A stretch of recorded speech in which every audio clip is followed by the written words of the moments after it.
Hello! ఈరోజు మనం ఒక చాలా ఆసక్తికరమైన, స్ఫూర్తిదాయకమైన కథనాన్ని విశ్లేషించబోతున్నాం. అదేంటంటే, నిజమైన విజయం ఎలా వస్తుంది? అసలు ఆ ప్రయాణం ఎక్కడ మొదలవుతుంది? చూద్దాం రండి. ఇది కేవలం ఒక వ్యక్తి కథ మాత్రమే కాదు సుమా.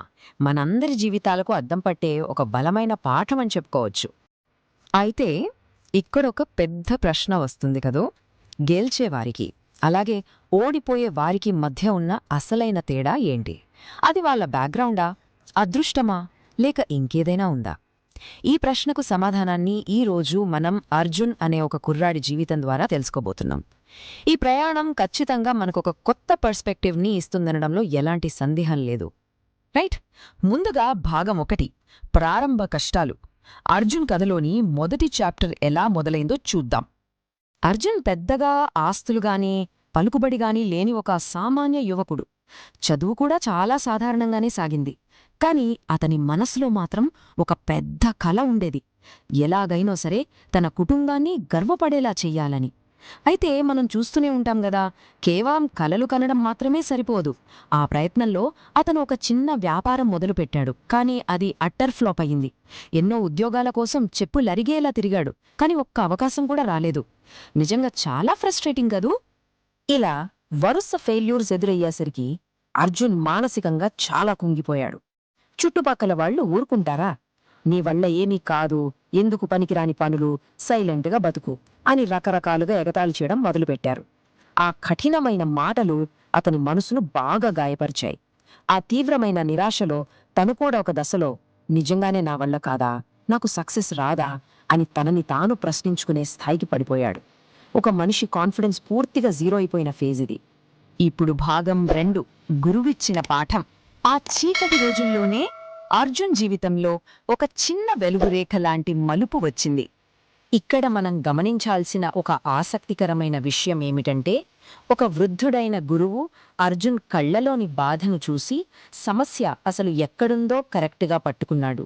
ఆయన చెప్పిన మాట వింటే ఎవరైనా ఆశ్చర్యపోవాల్సిందే. నువ్వు బయట ప్రపంచంతో ఓడిపోవడం లేదు నాయనా, ప్రతిరోజూ నీ మనసులో నువ్వే ఓడిపోతున్నావన్నాడు. అంటే నా వల్ల కాదు అని మనకు మనం ఫిక్స్ అయిపోవడమే మన అతిపెద్ద శత్రువు అన్నమాట. విజయం అనేది ముందుగా మనసులో గెలుస్తుంది, ఆ తర్వాతే బయట కనిపిస్తుందని ఆ గురువు ఒక పచ్చి వాస్తవాన్ని కళ్లకు కట్టినట్లు చెప్పాడు. నెక్స్ట్ చాప్టర్ భాగం 3, మార్పును తెచ్చే 3 మంత్రాలు. మన ఆలోచన విధానాన్ని పూర్తిగా మార్చే ఒక అద్భుతమైన సొల్యూషన్ ఇది. సో ఇక్కడ అసలైన పాయింట్ ఏంటంటే, ఆ గురువిచ్చిన 3 మంత్రాలు చాలా చాలా పవర్ఫుల్. అవేంటంటే, 1, నేను చేయగలను. 2, నేను నేర్చుకుంటాను. 3, నేను ఆగను. ఈ 3 మాటలను ప్రతిరోజు మనకు మనం రిపీట్ చేసుకోవడం వల్ల నిజంగా అద్భుతాలు జరుగుతాయి. మన థాట్స్ మారుతాయి, దానివల్ల మన యాక్షన్స్ మారుతాయి. ఫైనల్గా ఆ యాక్షన్స్ మన రిజల్ట్స్నే పూర్తిగా మార్చేస్తాయి. ఇది మన బ్రెయిన్ని రీవైర్ చేసుకునే ఒక ఎక్సలెంట్ టెక్నిక్. ఈ కొత్త మైండ్ సెట్తో అర్జున్ తన లైఫ్కి ఒక స్ట్రాంగ్ ఫౌండేషన్ వేసుకున్నాడు. ప్రతిరోజు పొద్దున్నే అద్దం ముందు నిలబడి ఆ 3 మంత్రాలు చెప్పుకోవడం స్టార్ట్ చేశాడు. సక్సెస్ అయిన వాళ్ళ బయోగ్రఫీలు చదవడం మొదలుపెట్టాడు. ముఖ్యంగా తను గతంలో చేసిన తప్పుల నుండి పాఠాలు నేర్చుకున్నాడు. ఇక ప్రాబ్లమ్స్ చూసి భయపడటం మానేశాడు. చిన్న చిన్న స్టెప్స్ వేస్తూ కాన్ఫిడెన్స్ని మెల్లగా పెంచుకున్నాడు. అసలు అతని మాట్లాడే తీరు, ఆలోచించే విధానం అన్నీ పూర్తిగా మారిపోయాయి. ఇక్కడే మొదలైంది భాగం 4, కొత్త అడ్డంకులను అధిగమించడం. కొత్త ఆలోచన విధానానికి లైఫ్ పెట్టిన ఫస్ట్ టెస్ట్ ఇది. ప్రయాణం అంటేనే ఎత్తుపల్లాలు ఉంటాయి కదా, అంతా ఒక్కసారిగా స్మూత్గా ఏమీ అయిపోలేదు. చేతిదాకా వచ్చిన అవకాశాలు మిస్ అయ్యాయి, కొత్తగా బోలెడ్ ప్రాబ్లమ్స్ వచ్చాయి, పైగా విపరీతమైన ఫైనాన్షియల్ క్రైసిస్. కానీ ఈసారి అర్జున్ రియాక్షన్ పూర్తిగా వేరే లెవెల్లో ఉంది. పాత అర్జున్ అయితే ఏడ్చుకుంటూ కూర్చునేవాడు. కానీ ఈ కొత్త అర్జున్ ఈ ప్రాబ్లమ్స్ని చూసి, ఇది నా కథకు ఎండ్ కార్డ్ కాదు, లైఫ్ నాకు నేర్పుతున్న మరో కొత్త పాఠం అని పాజిటివ్గా తీసుకున్నాడు. ఇప్పుడు మనం ఈ టైం లైన్ చూసి అతని మైండ్ సెట్ ఎలా డెవలప్ అయిందో అర్థం చేసుకుందాం. అర్జున్ మళ్ళీ ఒక చిన్న బిజినెస్ స్టార్ట్ చేశాడు. కానీ ఈసారి గుడ్డిగా కాదు సుమా, చాలా సిస్టమాటిక్గా ఆలోచించాడు. మొదటి నెలలో పక్కా ప్లానింగ్ వేసుకున్నాడు. 3వ నెల వచ్చేసరికి కస్టమర్స్తో ఎలా బిహేవ్ చేయాలో, వాళ్ళని ఎలా రెస్పెక్ట్ చేయాలో ప్రాక్టికల్గా తెలుసుకున్నాడు. 6వ నెలలో ప్రాఫిట్స్ కంటే క్వాలిటీకే ఫస్ట్ ప్రిఫరెన్స్ ఇచ్చాడు. ఇలాంటి ఒక సిస్టమాటిక్ అప్రోచ్తో ఏడాది తిరిగేసరికి మార్కెట్లో అద్భుతమైన ట్రస్ట్ సంపాదించాడు.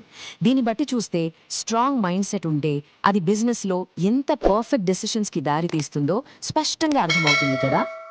ఇక ఫైనల్ స్టెప్ భాగం 5, విజయానికి అసలైన రహస్యం. ఎన్ని కష్టాల తర్వాత ఈ కథ ఎలా ఎండ్ అయిందో ఎప్పుడు చూద్దాం. చూస్తుండగానే సీన్ పూర్తిగా రివర్స్ అయిపోయింది.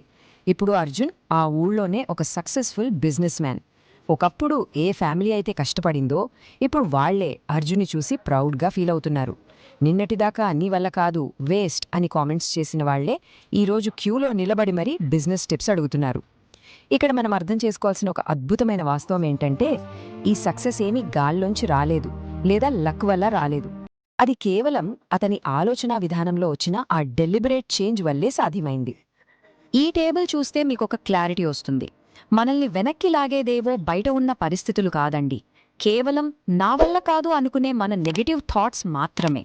దానికి ఆపోజిట్గా మనల్ని ముందుకు నడిపేదేంటంటే మనపై మనకున్న బిలీఫ్. ఏది ఏమైనా సరే రోజూ వేసే ఆ చిన్న చిన్న అడుగులు, అలాగే ఫెయిల్యూర్స్ని పాఠాలుగా మార్చుకునే యాటిట్యూడ్. ఈ కథనం మనకు నేర్పే అతి ముఖ్యమైన పాయింట్ ఇదే.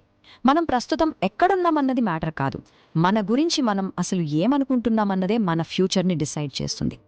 అర్జున్ జర్నీ నుండి మనం ఫైనల్గా తీసుకోవాల్సిన మోస్ట్ పవర్ఫుల్ మెసేజ్ ఇది. విజయం అనేది ముందుగా మనసులో గెలిచిన వారికే జీవితంలో నిజంగా కనిపిస్తుంది. అవును, ఒక్కసారి మన మైండ్లో మనం విన్నరని ఫిక్స్ అయిపోతే ఈ బయట ప్రపంచంలో సక్సెస్ అవ్వడానికి అవే దారులు తెరుచుకుంటాయి. ఈ ఇన్నర్ విక్టరీ అనేది అవుట్వర్డ్ సక్సెస్కి 100% గ్యారంటీ ఇచ్చే ఫౌండేషన్. సో ఈ ఎపిసోడ్ ముగించే ముందు మీ అందరికీ ఒక చిన్న ప్రశ్న. ఈ రోజు మీ జర్నీని నడిపిస్తున్న ఆ ఇన్నర్ వాయిస్ ఏంటి? మీ మనసులో తెలియకుండానే ఫెయిల్యూర్కి పునాదులు వేసుకుంటున్నారా, లేదా ఒక సాలిడ్ సక్సెస్కి రూట్ మ్యాప్ గీస్తున్నారా? ఒక్కసారి ఆగి మీ థాట్స్ని చెక్ చేసుకోండి. ఎందుకంటే మన నమ్మకమే గెలుపుకు తొలి మెట్టు. ఆలోచించండి, మీరే మీ మైండ్కి బాస్.